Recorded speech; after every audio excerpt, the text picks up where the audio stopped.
Hi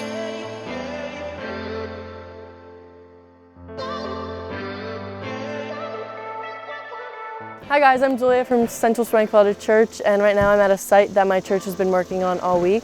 So when we got here this week, we walked in and there was a nice floor from the week before that the other group did, but there was no plumbing.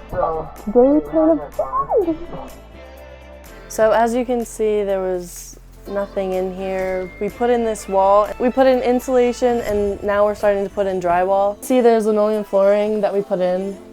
So as you can see behind, there is purple drywall, which is waterproof, and then there are hookups for washer and dryer that we installed. I don't want to sit on the toilet, that's weird.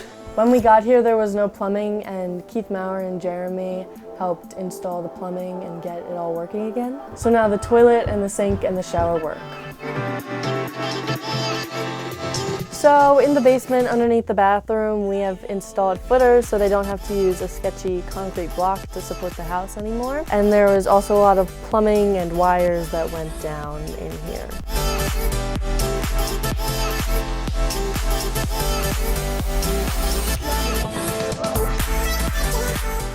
I thought Nathan's videos were really good, and they showed how the whole week played out and what everybody thought of the messages, and it was good to have a recap every night. I had the opportunity to follow Nathan around a couple of days this week, and I thought it taught me a lot, and it showed how hard he works on the videos and how he wants like everything to be perfect and like gets the right angles on everything and doesn't stop till he gets the right ones and make sure that the video is good for the day. Hi everyone, I'm Eve from Central, and we're here on the last day of working and we're finishing up our projects. When we first got here, the columns on the porch were beige, so we painted them the green color that you can see throughout the house. So we surprised Elizabeth with buying her some potted plants to decorate her yard. We also painted this chair and we bought a cushion for it. Now the color of the chair matches with the consistency of the whole house. Here in the kitchen, we're painting the ceiling white, and it's gonna look awesome when we're done. They were battle wounds, right? So are you a drama person at school?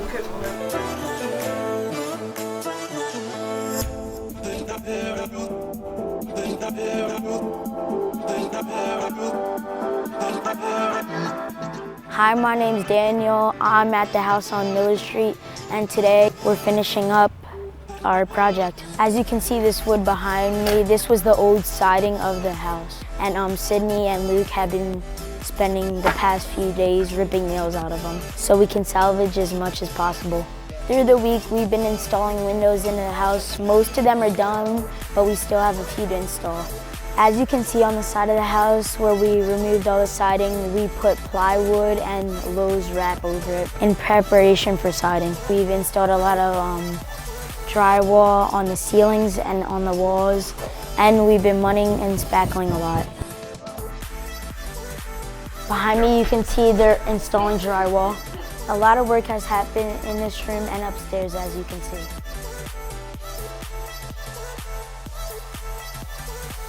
As you can see upstairs, they've been doing a lot of work. You can see them working outside on the siding of the house.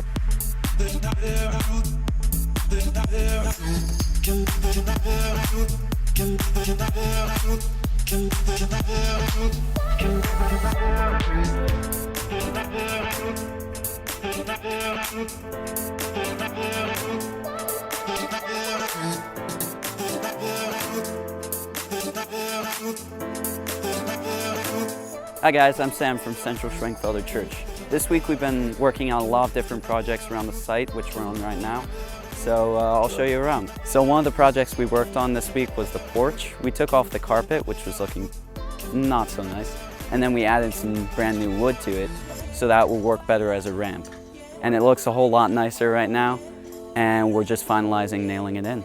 So a lot of the siding was actually really getting chipped, and it wasn't looking too great, and it might cause some structural issues. So we took it out and then we cut up new pieces of siding to be the exact right length, and then we put them back in with nails and then we painted them.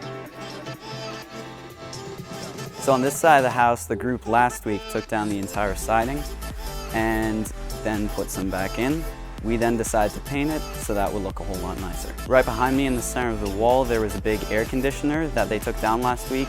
And on the inside of the house, the first thing we did actually was replace the paneling so that would match the rest of the house. So we're continuing to work on the details of the house. So for example, you saw me working on the trim of the roof and the girls were working on the downspouts. Here the girls built a panel to cover up the cross face and they painted it today as well.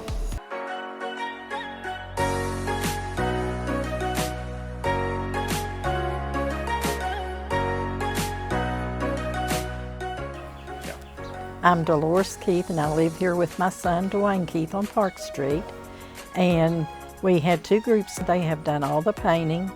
They have built a porch. They have built a back where it goes underneath the house. They have built that. Both groups are marvelous. I just appreciate everything that's been done and I just love every one of them.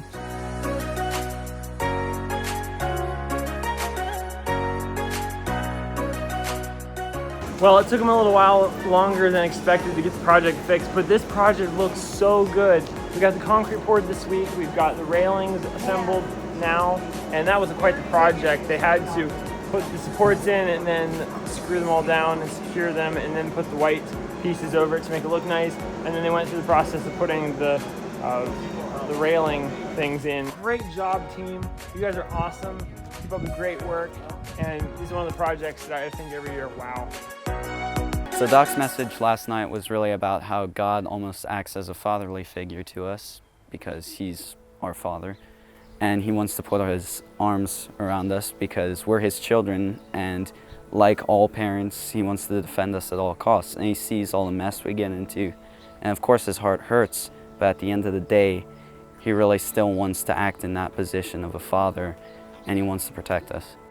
I made a list of the reasons that I, as a father who loves his children, would have to wrap his arms around them. And the first one is an easy one. Matthew 5:4 says, "Blessed are they who mourn, for they shall be comforted." I think it's pretty cool that we can step into the arms of Jesus and let him carry us and take us where we need to go. Second reason he would want to put his arms around us is for shielding or protection. The third thing is directing and restraining. But sometimes you have to wrap around your arms around them for teaching and learning. And of course, the most important one for me is loving. Sometimes you just need to have a hug, don't you? I liked how a lot of Doc's messages went with the theme of solo no more. It tells us that we're not in this journey alone, that there's going to be other people by our side, there's going to be people we can count on, rely on, and to study his word and grow as Christians. My biggest takeaway this week was probably hanging out with everybody and learning stuff from Doc. His message last night was really awesome. I almost cried. I remember him saying that the other night he was talking about how his parents and all that, and then I remember relating to how my old parents used to act around me, and then how my new parents act around me. When everyone's so lonely and so alone and focusing on other people, you're really never going to be fulfilled. But the only way you truly can be fulfilled is through Jesus Christ.